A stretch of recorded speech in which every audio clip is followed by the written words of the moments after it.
The Mexican government never intended to get a precise count of every person infected with COVID-19 and those who have died from it.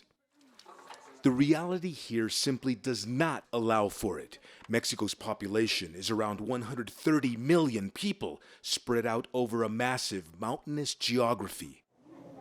And the country does not have enough laboratories or trained technicians to carry out the complex and expensive task of widespread testing.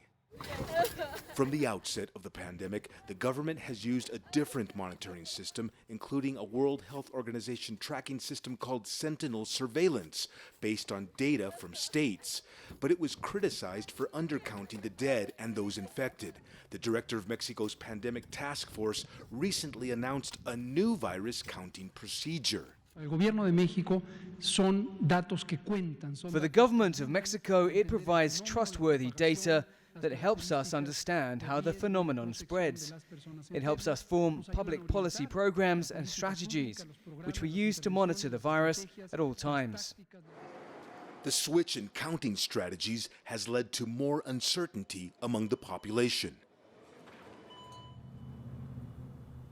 With all these new numbers and changes in scientific methodology, it's no wonder that the public feels confused. So we decided to turn to an expert to help us understand things.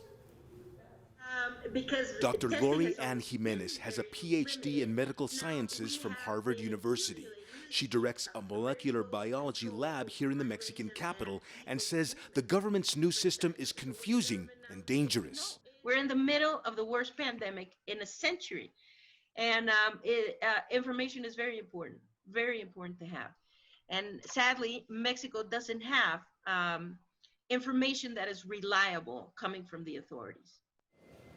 The World Health Organization says any country where more than 5% of those tested are positive are places where the pandemic is still out of control.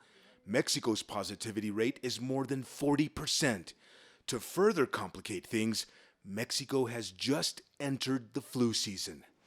Frank Contreras, CGTN, Mexico City.